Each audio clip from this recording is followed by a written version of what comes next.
Welcome students. आज हम start करने जा रहे हैं chapter motion in a straight line. अगर हम किसी बॉडी को समझ रहे हैं कि वो मोशन में है, इसका क्या मतलब है? मोशन में होने का मतलब ये है कि कोई भी बॉडी या ऑब्जेक्ट अगर उसकी पोजीशन टाइम के हिसाब से चेंज हो रही है तो हम कहेंगे वो बॉडी मोशन में है। अगर किसी भी बॉडी का पार्टिकल मास भी हो सकता है, आगे चल के हम पार्टिकल मास से बात करते हैं, या बॉडी भी हो सकती है या कोई ऑब्जेक्ट हो सकता है, तो अगर उसकी पोजीशन समय के हिसाब से बदल रही है तो हम कहेंगे बॉडी मोशन में है। जैसे हम स्कूल की तरफ जा रहे हैं तो हम मोशन में हैं। अगर पृथ्वी सूरज की ओर चक्कर लगा रही है तो पृथ्वी मोशन में है। अगर सूरज स्पायरल घूम रहा है और जो है पूरी जो हमारी मिल्की वे गैलेक्सी उसमें चक्कर लगा रहा है तो वो भी मोशन में है। कोई भी बॉडी, कोई भी ऑब्जेक्ट अगर उसकी पोजीशन चेंज हो रही है विद रिस्पेक्ट टू टाइम, तो इसका मतलब वो बॉडी मोशन में है। मोशन को जब हम स्ट्रेट लाइन में पढ़ते हैं, देखिए मोशन बहुत तरह के होंगे। हमें सर्कुलर मोशन भी पढ़ना है। हम जो है मोशन स्ट्रेट लाइन यहाँ पर पढ़ रहे हैं तो एक स्ट्रेट लाइन मोशन है। जैसे अगर हम अर्थ की बात करें, अर्थ जो सन के अबाउट रिवॉल्व कर रही है और अपनी एक्सिस पर रोटेट कर रही है, तो ये दोनों मोशन इसके सर्कुलर मोशन है। तो यहां पर हमें केवल वो मोशन कंसिडर करना है जो स्ट्रेट लाइन में है। किसी सड़क पर कोई बाइक जा रही है, गाड़ी जा रही है, वो स्ट्रेट लाइन में मूव कर रही है, या समझिए ऊपर से कोई पार्टिकल ड्रॉप हुआ या उसको थ्रो किया गया, एक स्ट्रेट लाइन में वो आएगा, तो वो भी जो है हम स्ट्रेट लाइन के मोशन में कंसिडर करते हैं। तो स्ट्रेट लाइन मोशन में मोशन सिंपली स्ट्रेट लाइन में होगा। इसको एक और नाम से हम जानते हैं, वो है रेक्टिलीनियर मोशन।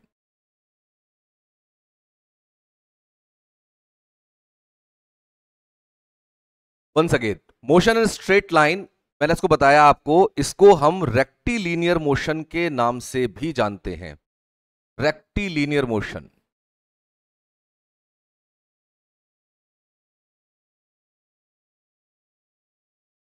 जब आप एडवांस वे में इसको पढ़ेंगे तो ये नाम भी आपको दिखाई देगा। तो जैसे मैंने बताया, मोशन, कोई भी बॉडी अपनी पोजीशन को चेंज कर रही है टाइम के हिसाब से, तो वो बॉडी मोशन में है। तो इसमें अब कुछ डेफिनेशन हमें जान लेनी चाहिए जो हम क्लास 9 से पढ़ते आ रहे हैं। उसके बाद में अपने काम पर आएंगे और वो सारी डेफिनेशन अभी भी काम की है, क्योंकि अगर उनका आपको बेसिक्स नहीं पता तो आप समझ लीजिए ये मोशन स्ट्रेट लाइन पढ़ना हमारा बेकार हो जाएगा। तो सबसे पहली जो डेफिनेशन मैं लेके आ रहा हूं आपके लिए, वो है डिस्प्लेसमेंट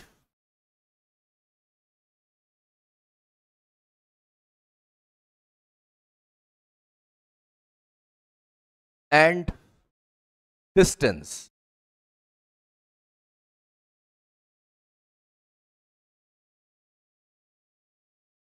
डिस्टेंस और डिस्प्लेसमेंट में काफी अंतर है। अगर मान लीजिए मैं कहूं मैं 2 किलोमीटर चला, तो ये मैंने डिस्टेंस कवर किया। मैं कहूं मैं 2 किलोमीटर दिल्ली की तरफ चला, या मैं 2 किलोमीटर अजमेर की तरफ चला, तो ये मैंने एक गाइडेड प्रोपोजिशन दिया, जिसमें मैं कह रहा हूं कि मेरी डायरेक्शन भी, अब आप समझ लीजिए कि 2 किलोमीटर चले और किस दिशा में चले। तो ये बड़ा इंपॉर्टेंट है कि आप किस दिशा में जा रहे हैं। तो डिस्टेंस पर एक एडवांसमेंट है जब हम उसमें डायरेक्शन भी प्रोवाइड करते हैं। तो अगर हम बात करें डिस्टेंस की,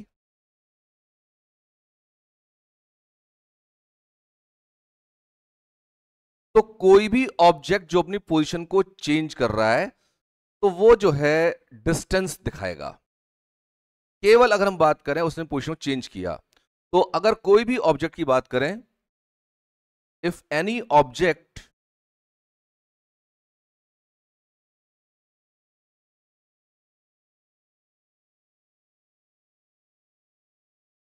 covers a length in a given time period, in a given time या time period, then the length is said to be distance.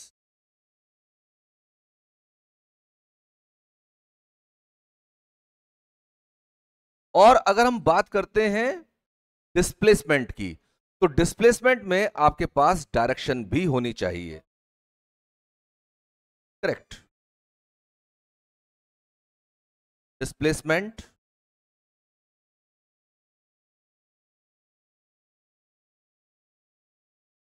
तो अगर हम बात करें डिस्प्लेसमेंट की, तो एक ऑब्जेक्ट 4-5 जगह घूम करके कहीं पर रुका, तो उसकी जो पहली पोजीशन है और जो उसकी आखिरी पोजीशन है उनमें जो डिफरेंस होगा वही हम लेंगे और वो कहलाएगा displacement.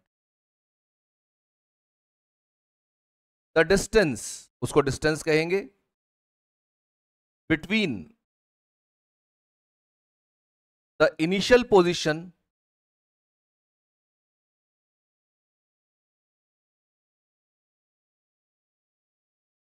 And the final position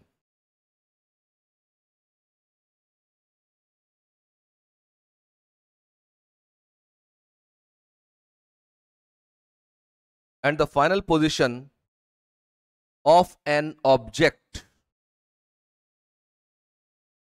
in a given time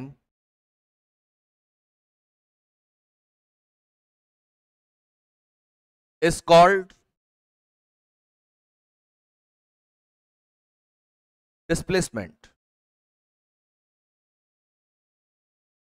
उसको हम कहते हैं डिस्प्लेसमेंट। तो ऐसे में अगर हम डिस्टेंस की बात करें, डिस्प्लेसमेंट की बात करें, तो उनमें कुछ चीजें हम इकट्ठी कर सकते हैं।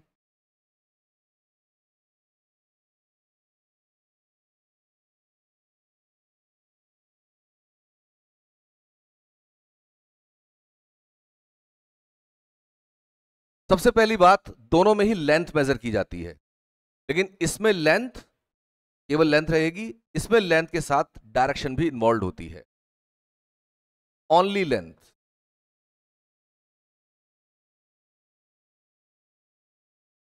इसमें लेंथ प्लस डायरेक्शन, आप कहां पर हैं उसका भी जजमेंट होता है। तो ऐसे हम कह सकते हैं कि डिस्टेंस एक स्केलर क्वांटिटी है,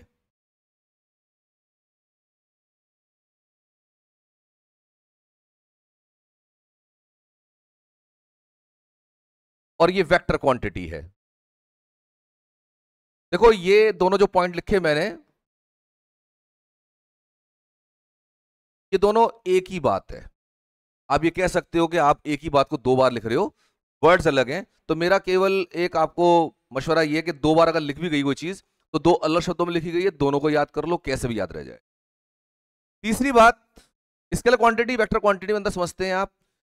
स्केलर क्वांटिटी में केवल और केवल मैग्नीट्यूड होता है, और वेक्टर क्वांटिटी में मैग्नीट्यूड के साथ डायरेक्शन भी इन्वॉल्व होती है। ठीक है, तो इसमें हम ये ध्यान रखें कि हमारे पास जो क्वांटिटी है वो वेक्टर क्वांटिटी है या स्केलर क्वांटिटी है, और वेक्टर क्वांटिटीज को हम बार एक ऊपर लगाते हैं उससे डिनोट करते हैं। अगर आप ऊपर एरो बना देते हैं तो वेक्टर क्वांटिटी का वो संकेत होता है। जैसे मान लीजिए आप स्केल और वेक्टर दोनों अमाउंट्स एक जगह लिख रहे हैं, तो वेक्टर को हम एक ऊपर छोटा सा बार बना के लिख देंगे। जैसे मान लीजिए मैंने लिखा ए, तो ये स्केलर माना जाएगा, लेकिन मैं इसको बार लगा देता हूं तो it will be recounted as a vector quantity. छोटा सा एरो जरूर लगाना पड़ता है। ये बात हम ध्यान रखेंगे कि अगर कहीं एरो लगा है वेक्टर क्वांटिटी, और हम भी अगर कहीं वेक्टर शो कर रहे हैं तो उसको हमें एरो बना करके शो करना पड़ेगा। अच्छा, इनकी अगर हम डायमेंशन की बात करें,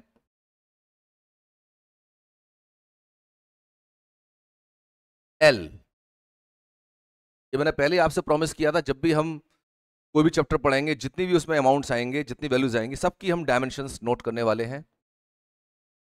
और डायमेंशन तो इसकी भी एल ही है।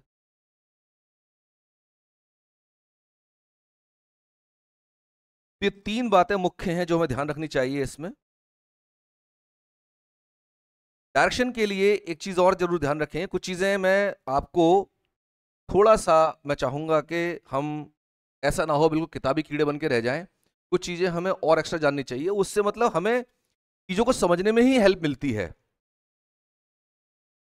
वो कोई भी चीज ऐसी नहीं है आउट ऑफ द सिलेबस जाएगी। अब जैसे एक चीज आप नोट कर लीजिए, जब हम डायरेक्शन शो करते हैं तो डायरेक्शन शो करने में काफी लोगों को बड़ी हर्डल होती है। वो ये फ्रेम ध्यान रखें ये हमारा है ईस्ट, ये वेस्ट, ये नॉर्थ और ये south. East direction, west direction, north direction, south direction. और इसमें अगर आपको प्रॉब्लम होती है तो हमें अपने देश का नक्शा जरूर ध्यान रहता है। तो अगर हम अपने देश का नक्शा थोड़ा सा अगर हम विजुलाइज करें, मैं बहुत अच्छा तो नहीं बना पाऊंगा, लेकिन हाँ कुछ कुछ मैं आपको संकेत जरूर दे सकता हूं कि हाँ हमारा देश या कुछ ऐसा। तो आप समझ सकते हैं, देखो इधर की तरफ ईस्टर्न स्टेट्स हैं, नॉर्थ ईस्ट स्टेट्स कहे जाते हैं, तो इधर ईस्ट हो गया, sun rises from the east, Japan is in east. हम लोग नॉर्थ में रहते हैं, नीचे साउथ है, इधर वेस्ट हो गया। इस तरह से आप डायरेक्शन ध्यान रख सकते हैं, ईस्ट कहाँ था, वेस्ट कहाँ था, नॉर्थ कहाँ था और साउथ कहाँ पर है। तो ये बड़ा इंपॉर्टेंट है कि जो हम शो करेंगे कि कोई मान लीजिए व्यक्ति है, पहले ईस्ट में गया 2 किलोमीटर, फिर जो है नॉर्थ में चला 4 किलोमीटर, फिर वो लौट करके आया, तो वो जो डायरेक्शंस हैं वो हम इसी मैप से लेके चलेंगे। तो ये चीज जरूर नोट होनी चाहिए। इसके बाद में आप आ जाइए स्पीड पर।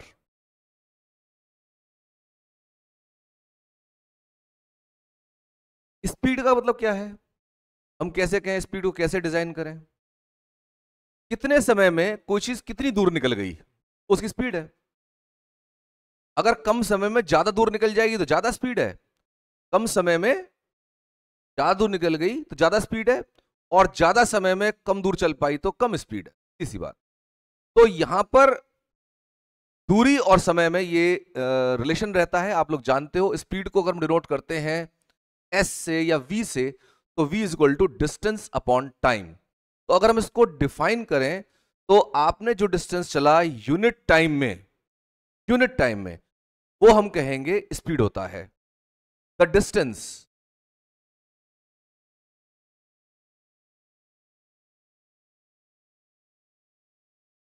कवर्ड बाय ए बॉडी या object, by an object in unit time, in unit time is called its speed। देखिए ये जो हम रिलेशन लिखते हैं इनको हमें समझना चाहिए, केवल हम रट लें वो जरूरी नहीं है। जैसे मान लीजिए मैं कहूं किसी ऑब्जेक्ट के लिए कि उसने डिस्टेंस कवर किया 54 किलोमीटर्स और उसने ये काम 3 घंटे में किया, 3 घंटे में किया। तो अगर मुझे स्पीड चाहिए तो मैं डिस्टेंस को टाइम से डिवाइड करूंगा। तो यहां पर मेरे को 3 से 100 काटना पड़ेगा, 18 आया। तो असल में क्या है, 18/1 है ना ये, 18/1। तो जो डिस्टेंस है वही स्पीड हो जाएगा जब आपने टाइम को 1 कर लिया, 1 यूनिट। तो क्या लिखा गया है, the distance covered by an object in unit time. ये हर एक टाइम की बात नहीं कर रहा, ये यूनिट टाइम की बात कर रहा है।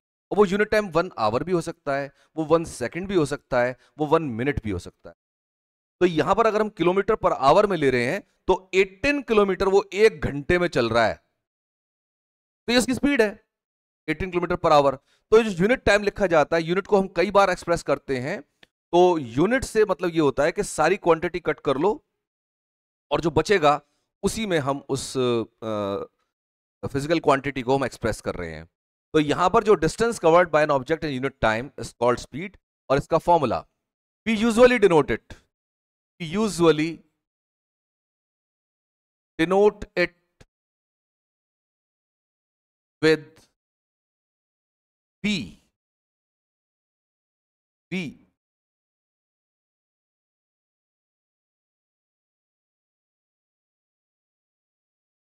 जिसको हम v से नोट करते हैं। और v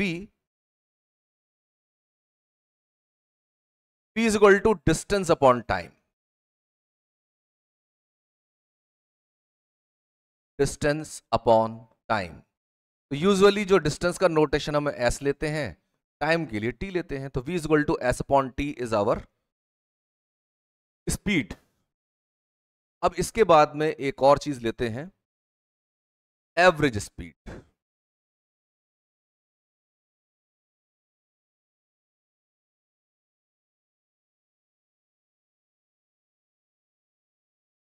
average speed, total distance covered upon total time taken, इसको हम मीन भी कह देते हैं।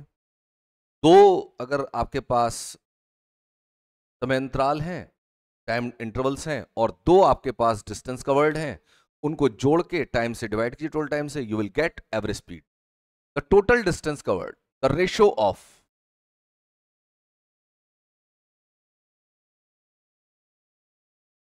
टोटल डिस्टेंस ट्रेवल्ड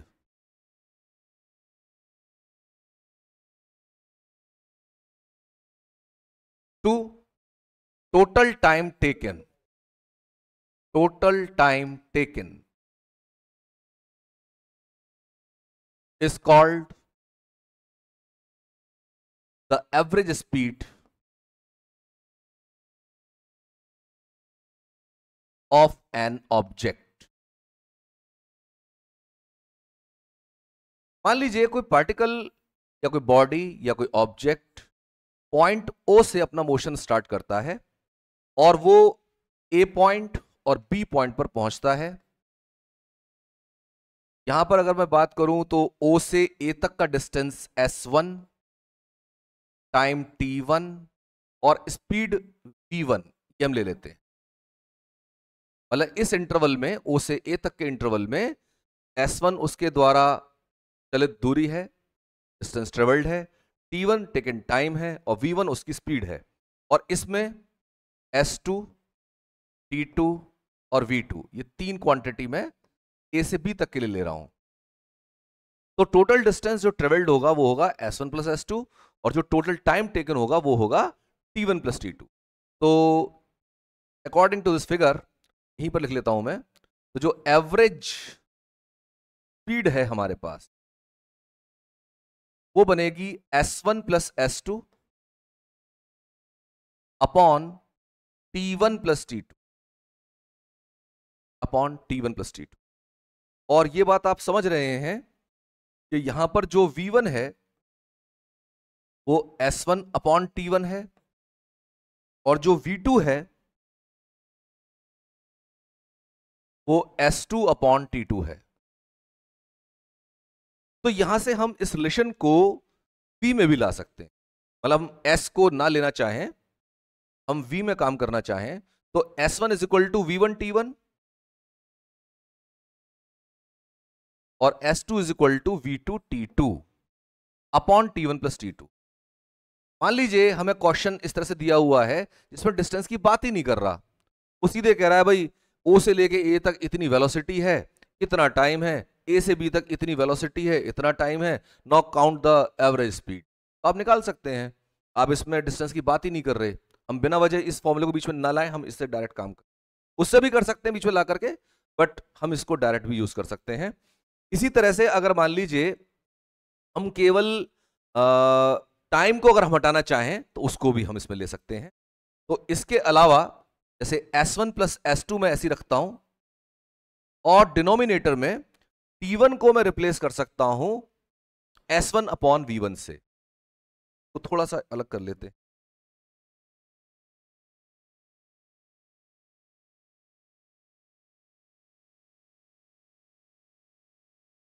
तो s1 plus s2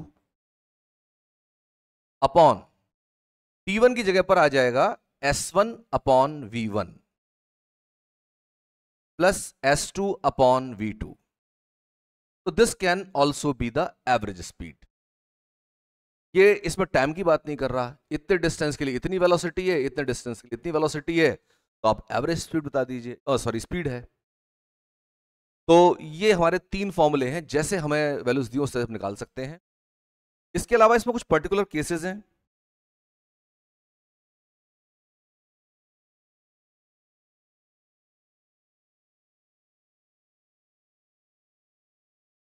particular cases में नंबर 1, अगर हमारा S1 और S2 दोनों S के बराबर है, यानी डिस्टेंस इक्वल है, चाहे तो हम ये कहें हम स्कूल तक गए, स्कूल से वापस आए, फुल डिस्टेंस हो गया, या हम यहां से दिल्ली और दिल्ली से फिर उतनी डिस्टेंस और आगे गए, वहां तक की बात करें तो ऐसे में डिस्टेंस अगर इक्वल है, S1 और S2 दोनों हमारे S के बराबर हैं, तो उस समय हम एवरेज वेलोसिटी को निकाल सकते हैं। यहां पर दोनों S हो जाएंगे, तो average velocity, sorry average speed, मेरे मुंह से वेलोसिटी निकल रहा है, तो सही पढ़ना है हमें, एवरेज स्पीड। तो S1 प्लस S2 जो है आपका S प्लस S हो गया। नीचे है आपके पास T1 प्लस T2, तो this is actually 2S upon T1 plus T2, 2S upon T1 plus T2। अब अगर मैं T1 T2 में काम नहीं करना चाहता, मैं S में ही काम करना चाहता हूं, तो मैं इसमें इन फॉर्मूलोस को यूज कर सकता हूं। मैं यहां पर S को रिलेशन में ला सकता हूं, तो यहां पर जैसे T1 को अगर हम रिप्लेस करते हैं, तो T1 के लिए S1 अपॉन V1 आ सकता है, तो 2S upon S upon V1 plus S upon V2, इस तरह से हम इसको एक्सप्रेस कर सकते हैं। तो यहां पर देखो ये S हम कॉमन ले सकते हैं जैसे ऊपर से, और ये है 1 upon V1 plus 1 upon 2। S से S को मैं कैंसिल आउट कर रहा हूं, एलसीएम लिया, V1 V2 एलसीएम आएगा, और ये V1 प्लस V2 बनेगा, और V1 V2 फिर ऊपर जाएगा। मेरे ख्याल है इतना मैथ्स हम सभी को आना चाहिए। 2V1 V2 upon V1 plus V2। थोड़ा सा मैं इसको इधर लिखता हूं, अभी चाहिए मेरे को। तो ये हो गया मेरे पास 2V1 V2 upon V1 plus V2। ये क्वांटिटी समझ में आ रही होगी, और ये कहलाती है harmonic mean, which is the harmonic mean,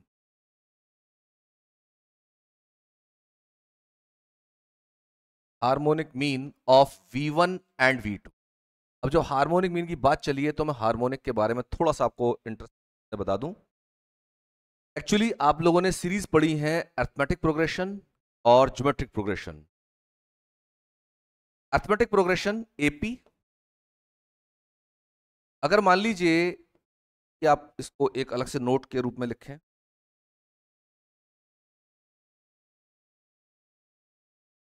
अगर मेरे पास तीन क्वांटिटीज हैं A B C are in A P, तो बिल्कुल कॉमनली हम बात करें तो ए और बी के बीच का जो डिस्टेंस है वही सी और बी के बीच का डिस्टेंस होना चाहिए, यानी बी माइनस ए और सी माइनस बी ये बराबर होंगे। और बी को उधर लाओ, ए को उधर ले जाओ, ये बनेगा 2b is equal to A plus C, और b उस समय हो जाएगा ए प्लस सी अपॉन 2। तो b को हम कहते हैं arithmetic mean. Then b is called arithmetic mean, simply mean. Arithmetic mean of a and c, b is called the arithmetic mean of a and c। तो ये तो छोटा सा बताया मैंने आपको एपी के बारे में। अब बताता हूं एचपी के बारे में।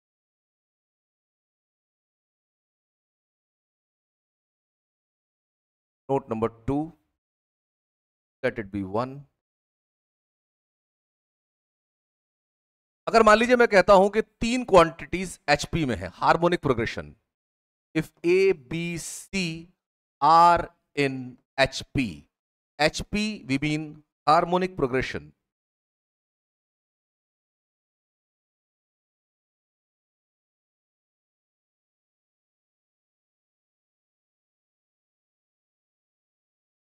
तो एबीसी अगर मैं कह रहा हूं एचपी में है, तो इनको आपको रिलेट करना पड़ेगा एपी से।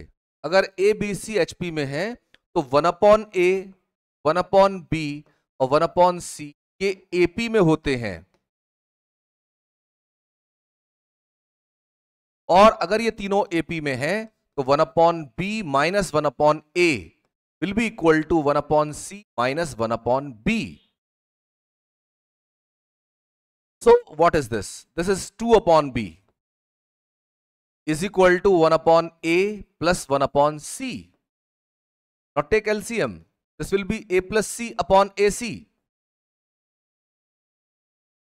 Now reciprocal on both sides. b upon 2 will be equal to ac upon a plus c. And b now will be equal to 2ac upon a plus c. तो ये जो b है, this is harmonic mean of a and c. Then b is said to be the harmonic mean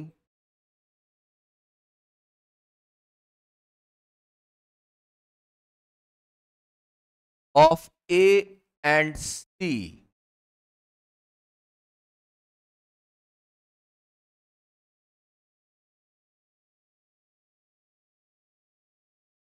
ये हमारे लिए important था, जिसके लिए मैं लेके आया आपको. हाँ जी, बोलिए. जीपी अलग होता है, जीपी ज्योमेट्रिक प्रोग्रेशन होती है, वो अलग है. अभी हम उसके बारे में बात नहीं कर रहे हैं, क्योंकि उसकी जरूरत ही नहीं पड़ी अभी. क्योंकि अगर मैं किसी भी कंसेप्ट की बात करूं तो वो यहां पर यूज होना चाहिए. अगर वो यूज होगा यहां पर तो मैं आपको बिल्कुल बेसिक तक लेके जाऊंगा. उसके लिए पीछे जैसी बात है हार्मोनिक मीन की, तो मैं बिल्कुल कोशिश करूंगा जहां से आपको बताया जाना चाहिए वहां से शुरू करूं. क्योंकि मैं फिजिक्स और मैथ्स दोनों को मतलब बहुत क्लोजली मानता हूं और दोनों को ही मैं पढ़ाता हूं. तो मेरे को इस बात में कोई भी गुरेज नहीं होगा कि मैं मैथ्स को बचा के चलूं, केवल फिजिक्स पढ़ा के चलूं.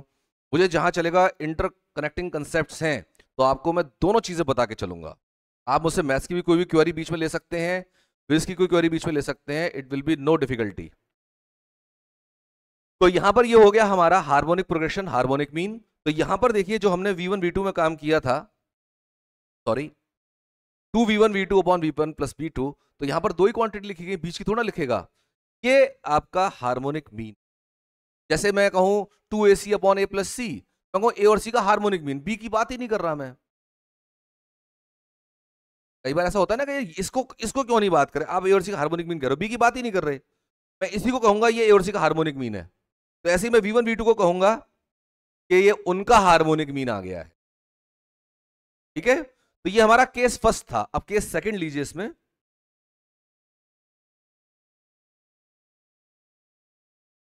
Case second,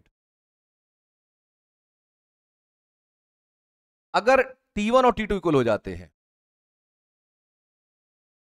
T1 is equal to T2 is equal to T, यानी आने और जाने का समय बराबर है, या दो टाइम इंटरवल्स इक्वल हो गए हैं, डिस्टेंसेस अलग हो, वेलोसिटी अलग हो, से कोई बात नहीं कर, टाइम दोनों इक्वल हो गए हैं, तो हमारा जो एवरेज स्पीड है वो थी हमारी 2s upon T1 plus T2. और सॉरी, एस को तो मुझे चेंज करना है.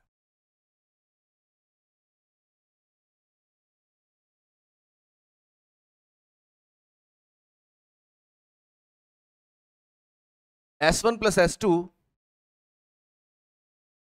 Upon T plus T. और time will be T1 and T2 will be T, तो 2T हो गया. S1 प्लस S2 और 2T. और S1 S2 को हटाने के लिए velocity, sorry speed is equal to distance upon time को यूज कीजिए. S हो जाएगा स्पीड इंटू टाइम. तो स्पीड इन टाइम, तो v1 into T plus v2 into T upon 2t. तो t थ्रू आउट कैंसिल और ये आ जाता है v1 प्लस v2 अपॉन 2, जिसको हम एवरेज स्पीड कह रहे हैं. तो v1 plus v2 upon 2, this is arithmetic mean of v1 and v2.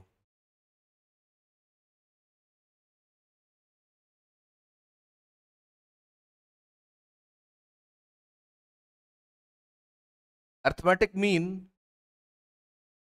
of v1 and v2, v1 और v2 का ये अर्थमेटिक मीन रहेगा। तो इतना हमें इसमें डिस्कस करना था।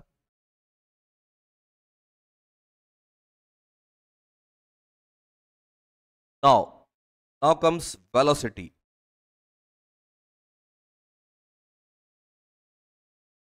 हाँ, एक चीज रह गई,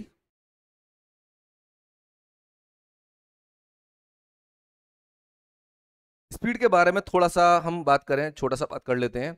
स्पीड एक स्केलर क्वांटिटी है, इसमें डायरेक्शन की बात नहीं की गई है। इसके अलावा इसकी अगर आप बात करते हैं डायमेंशन की, तो एल टी माइनस वन होगा, डिस्टेंस अपॉन टाइम, डिस्टेंस हो गया एल के टाइम, तो टी को ऊपर ले गया टी माइनस वन। तो ये सब चीजें भी वेलोसिटी के साथ फिर कवर कर लेंगे दोबारा। आइए वेलोसिटी पर।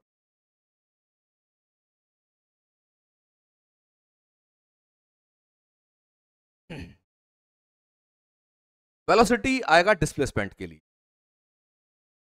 तो कितना डिस्प्लेसमेंट आपने किया कितने टाइम में, वो आपका वेलोसिटी है। तो अगर हम बात करें यूनिट टाइम में, तो amount of displacement in unit time is the velocity. The displacement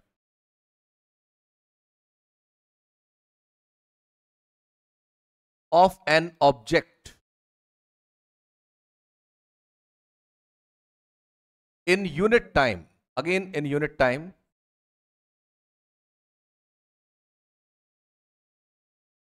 is called the velocity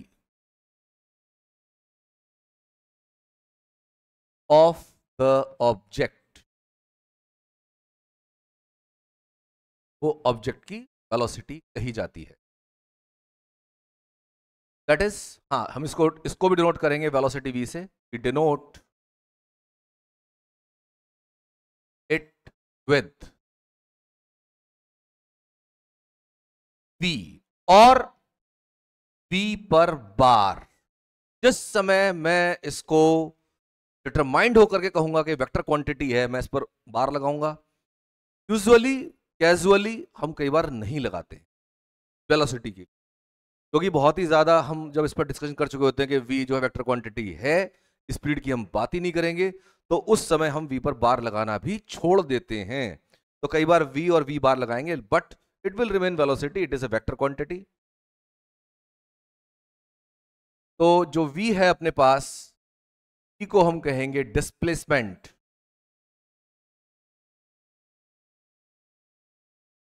upon time, time taken, time interval.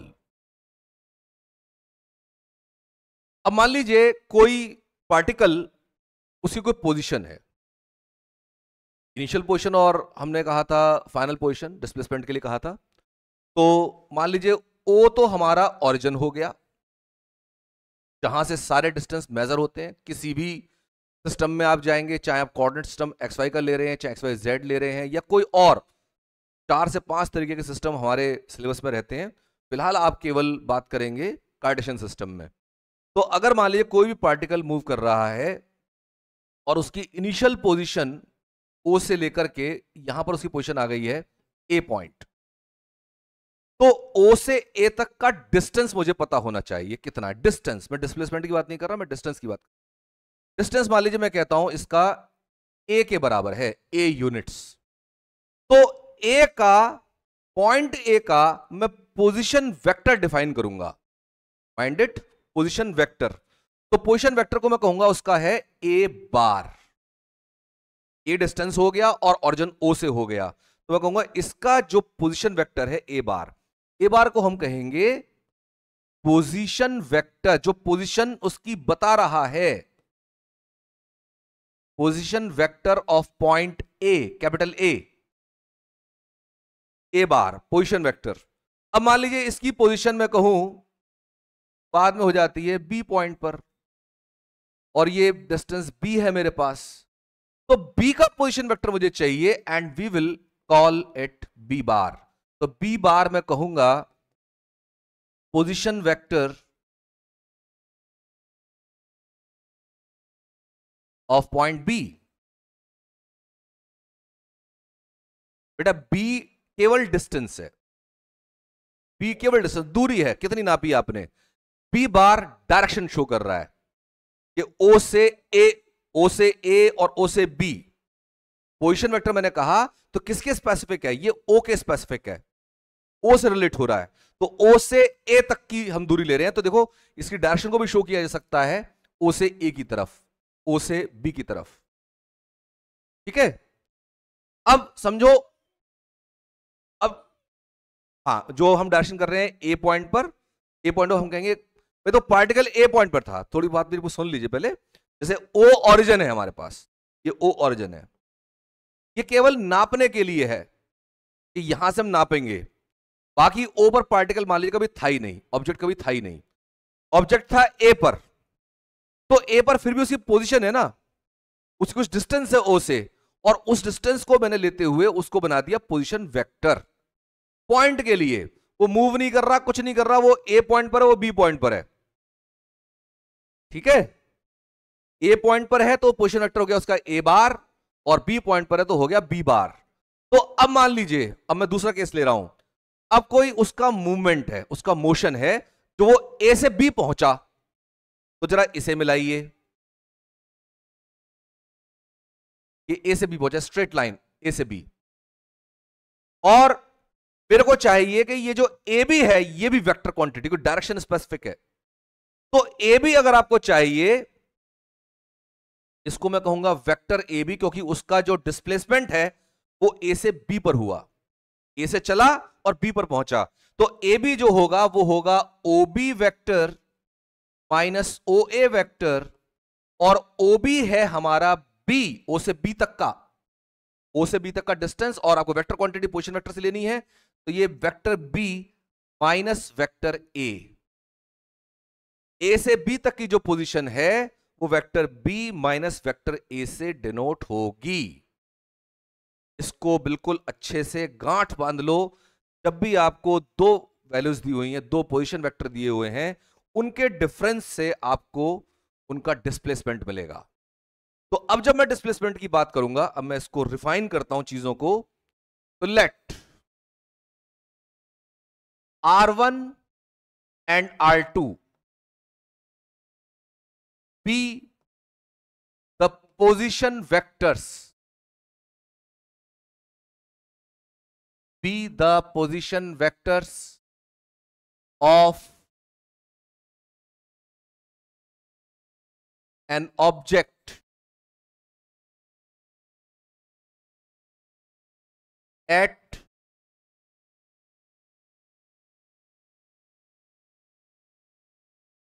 time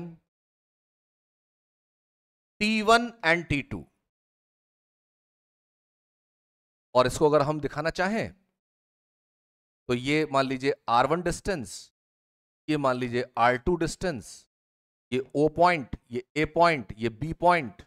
तो A पॉइंट का position vector R1, B point का position vector R2, और ये हुआ मेरा displacement AB, ये भी vector quantity है।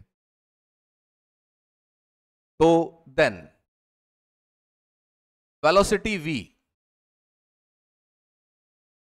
अब मैं इसको देखो एरो से लिखना जरूरी समझता हूं क्योंकि मैं वेक्टर क्वांटिटीज में डील करूंगा। तो ये मेरा होगा R2 minus R1।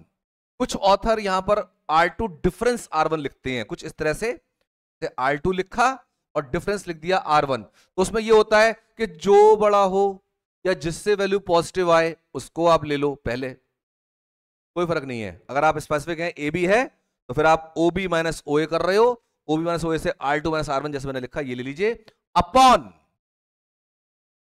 T2 minus T1। Books में आपको R1 माइनस R2 मिले तो कोई दिक्कत नहीं है, T1 माइनस T2 मिले कोई दिक्कत नहीं है, वो केवल हम रिलेट कर रहे हैं चीजों को।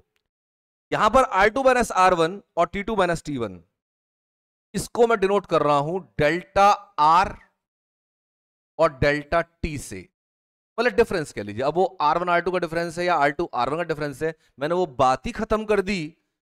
हम कह रहे हैं उनका जो डिफरेंस है वो डेल्टा R से डिनोट होगा, चाहे वो R1 माइनस R2 है चाहे R2 माइनस R1 है। ऐसे नीचे T2 माइनस T1 है, T1 माइनस T2 है, डेल्टा T। तो यहां पर delta R delta T means there differences. तो वेलोसिटी मैंने अब डिफाइन करी displacement upon time delta R upon delta T से, और हां ये आर भी एक वेक्टर क्वांटिटी है, delta R upon delta T.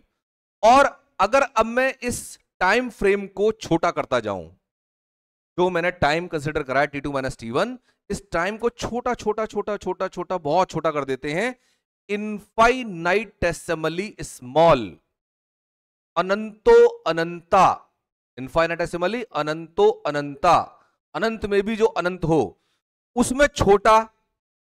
तो छोटे छोटा क्या हो सकता है? जीरो, जीरो और इंफिनिटी दोनों एक अलग अलग सिरे हैं ये चीजों के। तो जितना दूर आपसे इंफिनिटी है ना, उतना ही दूर आपसे जीरो भी है। किसी दिन ये चीज समझाऊंगा मैं आपको। जीरो कोई ऐसी चीज नहीं है हमारे हाथ में है, जीरो की भी केवल कल्पना ही की जा सकती है। संसार में कोई भी चीज जीरो नहीं है, जीरो जैसी कोई चीज नहीं है। लेकिन जीरो अगर आपके पास नहीं है तो आप किसी भी और चीज को कंपैरेटिवली जान नहीं सकते। इसलिए जीरो का आविष्कार इतना मुश्किल था। शायद आप लोगों ने पढ़ा होगा कि जीरो का आविष्कार भारत में हुआ। आविष्कार कहेंगे, खोज कह सकते हैं आप, मैं इसका आविष्कार कहता हूं क्योंकि एक टूल है ये। जीरो एक टूल है। जीरो तक पहुंचना उतना ही नामुमकिन है जितना नामुमकिन अनंत तक पहुंचना है। इन्फिनिटी के बारे में सभी लोग जानते हैं, इन्फिनिटी ऐसी कोई चीज नहीं होती। इन्फिनिटी तक पहुंचने की हम केवल कल्पना कर सकते हैं, इन्फिनिटी नहीं होता। आप जितना भी बड़ा अमाउंट कहोगे वो फाइनाइट हो जाएगा। आपने आज यहां 1 लिखा, उसके बाद जीरो लिख लिख के पूरे कमरे की दीवारें छाप दी, अब भी वो फाइनाइट है। आपने 1 यहां लिखा, उसके आगे जीरो जीरो लिखते चले जाओ, नंबर बढ़ा रहे हो, यहां से लेकर सूरज तक पहुंच गए और उसके 4-5 चक्कर लगाए और फिर वापस आ गए, फिर सोलर सिस्टम के चक्कर लगाए, फिर वापस आ गए। इतना बड़ा अमाउंट होने के बाद भी वो फाइनाइट है। अब इनफाइनाइट क्या है? हमारी समझ से परे है। ऐसा ही जीरो है, ऐसा ही जीरो है। कैसे? अगर आप अभी 2-30 सेकंड तो अभी समझाता हूं मैं एक छोटी सी स्टोरी के द्वारा। आर्किमिडीज का नाम आप लोगों ने सुना होगा। आर्किमिडीज एक बहुत बड़े विचारक, वैज्ञानिक, दार्शनिक हुए हैं ग्रीस में, अब से करीब 2,500 साल पहले। तो वो एक वहां की यूनिवर्सिटी में शिक्षक थे। तो एक बार वो जैसे पढ़ाने के बाद अपने गार्डन में बैठ करके और घर से देखा क्या लेके आए थे, एक एप्पल निकाला और उस एप्पल को काट के खाने लगे। 2 टुकड़े किए और खाने लगे। मैं आपको जीरो के बारे में बता रहा हूँ, जीरो की एक स्टोरी है ये। उन्होंने काटा और खाना शुरू कर दिया। जैसे ही खाने लगे, एक बच्चा आ गया उनके पास, दौड़ते हुए। बच्चे बच्चे खेल रहे थे वहां पर आसपास ग्राउंड में। एक बच्चा दौड़ता हुआ आ गया, गुरुजी एप्पल खा रहे हैं। तो गुरु का मन, उन्होंने कहा बेटा एप्पल खाओगे? हाँ, खाऊंगा। तो वो उसको आधा एप्पल देने लगे। तभी 2 बच्चे और आ गए और ना ये भी एप्पल खाएंगे, तो ना 4 टुकड़े कर दिए उसके। देखा 4 टुकड़े हो रहे हैं, 4 बच्चे और आ गए। अब उन्होंने 8 टुकड़े कर दिए उसके। अब उनका जो विचारक मन था, वे सोचने लगे अभी मैंने 8 टुकड़े कर दिए, कुछ कुछ तो मैं दे पा रहा हूं ना सबको। अगर इस ग्राउंड में खेलने वाले सारे बच्चे मेरे पास आ जाएं तो क्या मैं उनको कुछ दे पाऊंगा?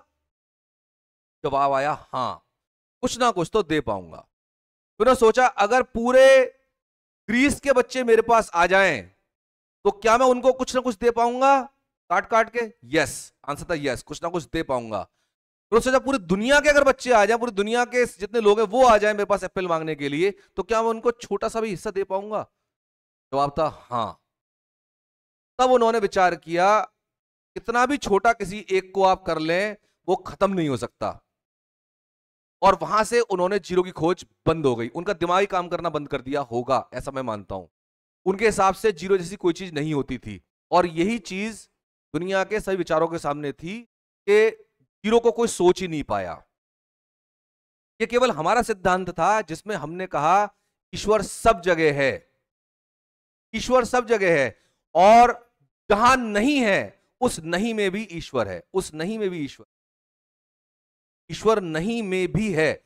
वहां से जीरो की खोज हुई है, मतलब ऐसा मुझे लगता है। तो जो आपका वेस्टर्न दुनिया थी, उन्होंने कभी जीरो के बारे में नहीं सोचा, वो जीरो को सोच ही नहीं सकते थे। उनकी सोच वहीं पर जाकर रुक गई थी। यहां पर हमने जीरो खोजा था। और भी इसको मैं आपको बहुत अच्छे से समझा सकता हूं जीरो के बारे में। तो जीरो एक ऐसा नंबर है जिसके बारे में आप कल्पना नहीं कर सकते कितना उसको छोटा किया जा सकता है। तो किसी पॉजिटिव क्वांटिटी को कितना भी छोटा कर लो, जीरो तक आप कभी नहीं पहुंचोगे। खैर, हम वापस आते हैं अपने वेलोसिटी पर। तो वेलोसिटी की बात कर रहा था मैं, डेल्टा टी की बात कर रहा था। डेल्टा टी अगर मैं कह रहा हूं इसको मैं बहुत बहुत छोटा करता हूं, इनफाइनाइटेसिमली स्मॉल, तो मैं कहूंगा delta T tends to zero. तो as we take the time interval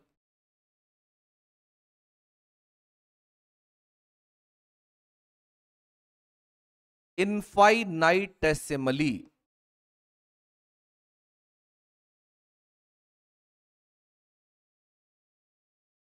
small, that is delta t tending to zero, then that velocity v will be written as limit delta t tends to zero delta r upon delta T. और इस चीज को हम relate करते हैं अब D R upon D. और जब समय आप बहुत छोटा इंटरवल करते जा रहे हो, बहुत छोटा आपने इंटरवल कर दिया, तो आप जैसे बाइक पे जा रहे हो, आपने अपने स्पीडोमीटर पर देखा, उस पर स्पीड आई 40 किलोमीटर पर आवर, तो वो उसी समय की स्पीड है ना, उस समय की स्पीड है, तो वो हम कहेंगे उसकी इंस्टेंटेनियस स्पीड या वेलोसिटी है। तो यहां पर जब हम टाइम को बहुत छोटा कर दिए हैं, इसका नोटेशन मैंने दिया D R upon D T, ये है इंस्टेंटेनियस वेलोसिटी।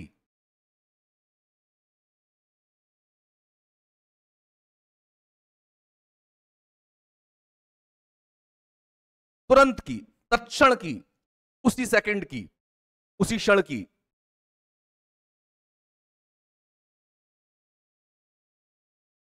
तो उसी क्षण की जो वेलोसिटी है वो हमारी instant velocity, instantaneous velocity D R upon D T.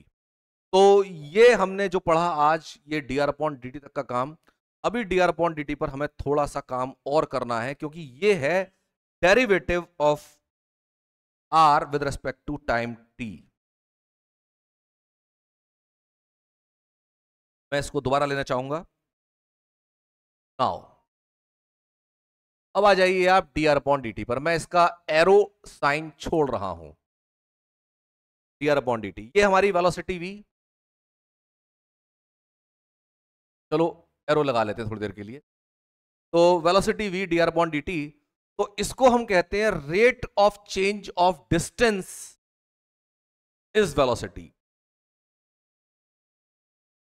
Then velocity is also defined as rate of change of displacement.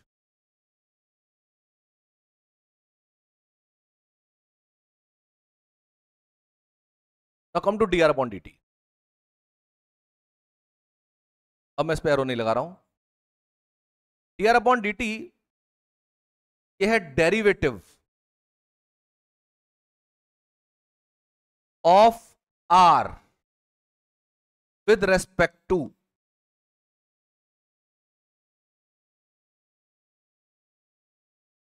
t। Time के रेस्पेक्ट में जो डेरिवेटिव है वो है r, dr अपॉन dt। इसको हम डिफरेंशिएशन भी कहते हैं, और differentiation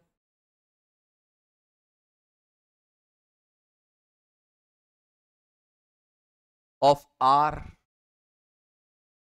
with respect to t।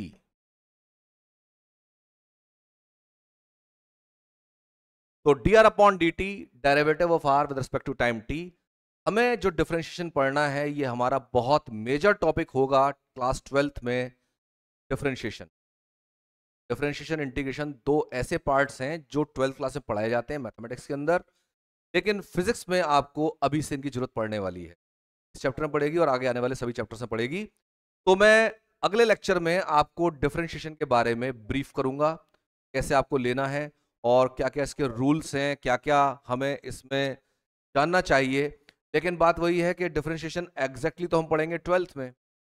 अभी हमें उतनी नॉलेज हो जानी चाहिए कि हमें डिफरेंशिएशन में कोई असुविधा ना हो जब हम सवाल करें। अभी आगे एक्सेलरेशन आएगा, एक्सेलरेशन फिर डिफरेंशिएशन चाहिए, आगे हमें फॉर्मूले डिराइव करने हैं, वहां पर इंटीग्रेशन चाहिए, डिफरेंशिएशन चाहिए, दोनों की प्रॉपर्टीज हमें पता होनी चाहिए। तो कहीं हम हैंडीकैप ना हो जाएं, तो मैं आपको उतनी ब्रीफ नॉलेज जरूर दूंगा जो आपके जरूरत की है, जो आपके काम की है। तो अगली क्लास में इस काम को करते हैं, मैं यहीं से लूंगा, डिफरेंशिएशन का बताऊंगा आपको, और फिर हम इसको टॉपिक को और आगे बढ़ाएंगे। कितने आप लोग एक होमवर्क करेंगे और मुझे जो है कमेंट करके देंगे कि वेलोसिटी और स्पीड में क्या क्या डिफरेंस है। हाँ, इसकी जो डायमेंशन है, dimension of we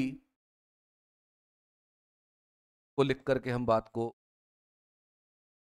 dimension of we velocity जो होगी फिर से एल टी माइनस वन, जो स्पीड की हमने बात करी थी। तो आपको इसमें वेक्टर, स्केलर, डायमेंशन और इन सब चीज़ें बात करनी है। तो जितने हो सकता है आप डिफरेंसेस बताइए इसमें, और इस पर हम काम करते हैं।